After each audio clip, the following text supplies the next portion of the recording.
الکاف 36 اعوذ باللہ من الشیطان الرجیم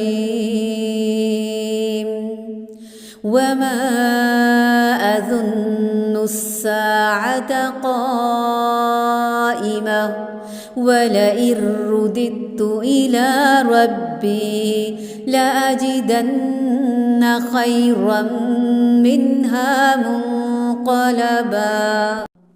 اور نہیں اظن میں گمان کرتا کہ الساعہ قیامت قائمہ قائم ہونے والی ہے، ولئن اور البتہ اگر رددت میں لوٹایا گیا الی ربی طرف اپنے رب کے لاجدن البتہ میں ضرور پاؤں گا خیرن بہتر منہا اس سے منقلبا لوٹنے کی جگہ انجام۔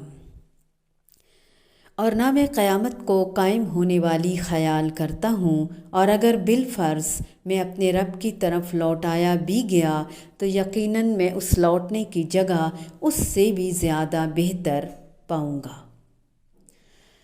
وہ کافر عجیب و غریب غرور میں مبتلا ہو گیا، اس کی مدہوشی اور مستقبل کی حسین اور لمبی امیدوں نے اسے اللہ کی گرفت اور مکافات عمل سے بالکل غافل کر دیا۔ اس کے علاوہ اس نے قیامت کا ہی انکار کر دیا، پھر ڈھٹائی کا مظاہرہ کرتے ہوئے کہا کہ اگر قیامت برپا ہوئی بھی تو وہاں بھی حسن انجام میرا ہی مقدر ہوگا۔ جن کا کفر اور طغیان حد سے تجاوز کر جاتا ہے وہ مست ہو کر ایسے ہی متکبرانہ دعوے کیا کرتے ہیں۔ ایک مقام پر حامیم سجدہ میں اللہ رب العزت ہمیں بتاتے ہیں اگر مجھے رب کی طرف لوٹایا گیا تو وہاں بھی میرے لیے اچھائیاں ہی ہیں۔ اسی طرح سورۃ مریم میں کیا آپ نے اس شخص کو دیکھا جس نے ہماری آیات کے ساتھ کفر کیا اور دعویٰ کیا کہ آخرت میں بھی مجھے مال و اولاد سے نوازا جائے گا۔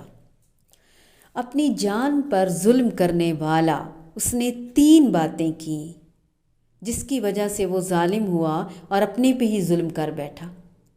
تینوں باتیں کفر ہیں، اگرچہ وہ رب تعالیٰ کے وجود کو مانتا تھا، جیسا کہ وَلَئِن رُدِدتُّ إِلَىٰ رَبِّي اس سے ظاہر ہوتا ہے۔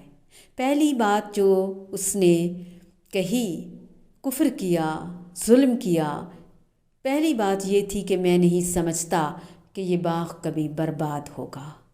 نہ صرف یہ کہ برباد ہوا، اس کو کچھ کام نہ آیا، نہ دنیا میں نہ آخرت میں، حالانکہ اس کے سوا کسی بھی چیز کو ہمیشہ سے یا ہمیشہ کے لیے باقی سمجھنا نری جہالت ہے، دہریت ہے۔ ہمارے سامنے چیزیں آ اور جا رہی ہیں، مٹ رہی ہیں، مر رہی ہیں، ختم ہو رہی ہیں، ہم کیسے کہہ سکتے ہیں کہ ہمارا باغ کبھی ختم نہیں ہوگا؟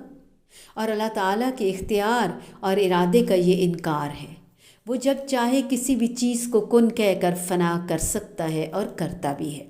پھر یہ دوسری بات کہ میں قیامت کو قائم ہونے والی نہیں سمجھتا، حالانکہ یہ اللہ کی قدرت کا انکار ہے، کیونکہ اللہ تعالیٰ جب پہلی دفعہ پیدا کرنے پر قادر ہے تو دوبارہ بھی قادر ہے۔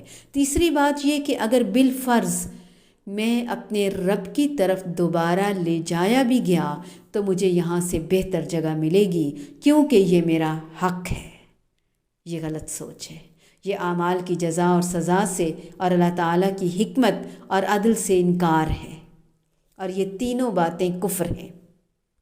وَمَا أَظُنُّ السَّاعَةَ قَائِمَةً وَلَئِن رُدِدتُّ إِلَىٰ رَبِّي لَأَجِدَنَّ خَيْرًا مِّنْهَا مُنقَلَبًا۔